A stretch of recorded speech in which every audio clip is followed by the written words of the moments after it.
আসসালামু আলাইকুম। আমি সম্রাট মাহমুদ, অ্যাসিস্ট্যান্ট ইনস্ট্রাক্টর ইউসেফ হাফিজ মজুমদার সিলেট টেকনিক্যাল স্কুল। আজকে অনলাইন ক্লাসে আপনাদেরকে স্বাগত।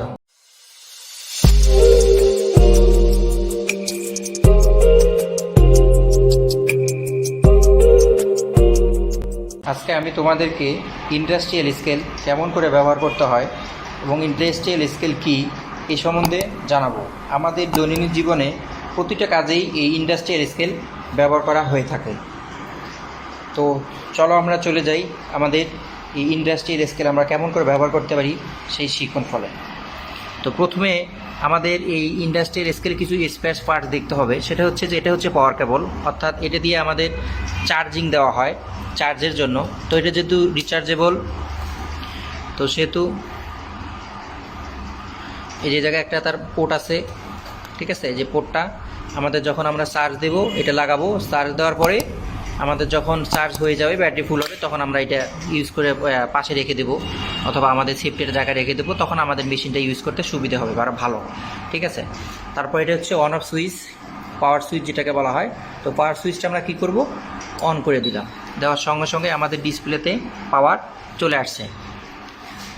তো এখন আমরা কোনো কিছু ওয়েট করার তো একদম ইজিলিভাবে এই জায়গায় দুটো আছে, দেখেন। এই যে কেজিতে প্রকাশ করব নাকি এলবিতে প্রকাশ করব, আমরা যেটাতে প্রকাশ করব সেটা সেট করে নেব আগেই। তো আমরা কোনো কিছু দিয়ে দিলাম, দেখেন। আমরা যখন কোনো কিছু দিয়ে দিব, তখন এই যে আমরা দিয়ে দিছি, দিয়ে দেওয়ার পরে আমাদের কি ওয়েটটা চলে আসছে। এটা হচ্ছে আমাদের ওয়েট, ঠিক আছে। এই জিনিসটার ওয়েটটা হচ্ছে এটা। তো এখন আমরা যদি আবার আরেকটা, মানে সেম এটা থাকবেই, নিচে এটা থাকবেই, এই প্রোডাক্টটা থাকবেই, বাট আমরা যে আরেকটা আমরা নেব, যে মানে আরেকটা প্রোডাক্ট নেব এই সেম টাইমে, বারবার না নামিয়ে একবারে ওয়েট করবো। তখন আমরা কি করব, তখন আমরা একে টেয়ার করে দেব। দোকানে আমরা দেখতে পারি যে আমাদের ফলের দোকানে অথবা বিভিন্ন দোকানে যে সবসময় একটা বাটি অথবা কোনো কিছু উঠানো থাকে। কেন থাকে?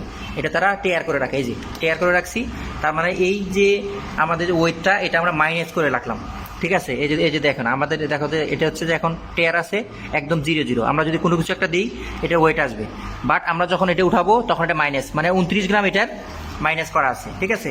এখন সেম আবার যদি নতুন আরেকটা দিয়ে দিই, এই যে আমাদের ওয়েট বাড়বে। এমন করে আমরা আবার টেয়ার করব, আবার একটা জিনিস দেবো, আবার টেয়ার করবো, আবার একটা জিনিস দেবো। এমন করে আমাদের এই ক্যাপাসিটি যতটুকু আছে ততটুকু 100 কেজি 200 কেজি পর্যন্ত থাকে, ততটুকু আমরা টেয়ার করে নিতে পারবো।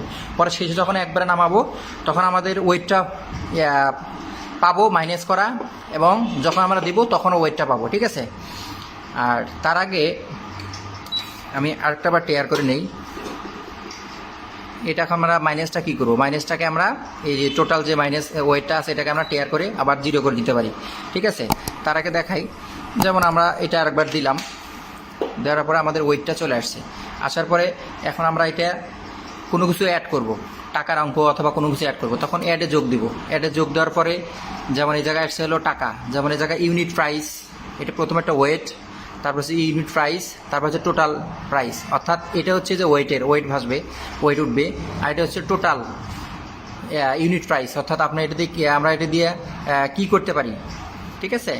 অর্থাৎ তোমরা এটা দিয়ে অনেক সুন্দরভাবেই ওই যে টাকার প্রাইসটা যে কত করে অ্যামাউন্ট, সেটা তোমরা এই জায়গায় ওর দিতে পারো। যেমন হচ্ছে যে আমাদের 20 টাকা কেজি যদি হয়ে থাকে, ঠিক আছে। তো 20 টাকা কেজি হইলে আমাদের এই 29 গ্রামের দাম কত, তখন 29 গ্রামের দাম আসতেছে হলো 6 পয়সা, ঠিক আছে। এই যে টোটাল প্রাইসটা চলে আসছে। এখন শেষে আমরা কি করব, তো আবার এই যে 0টা হচ্ছে যে আমাদের কোনো কিছু দরকার নেই, তখন 0 প্রেস করব, তখন একবারে কিন্তু 0 হয়ে যাবে উপরেরটা, ঠিক আছে। নিচেরটা কিন্তু ওই যে ইউনিট প্রাইসটা এটা থাকবে, অর্থাৎ কোনো কিছুর ইউনিট ওই যেটা প্রেস করা আছে মানে অ্যামাউন্টটা থাকবে, বাট খালি ওয়েটেরটা বারবার কি করবে, চলে যাবে। তারপরে এটা হচ্ছে ব্রাইটনেস, এই যে ব্রাইটনেস কমবে বাড়বে, ঠিক আছে। তো এভাবেই আমরা কি করতে পারি, এই ইন্ডাস্ট্রিয়াল স্কেল খুব সহজেই ব্যবহার করতে পারি। ধন্যবাদ, অসংখ্য।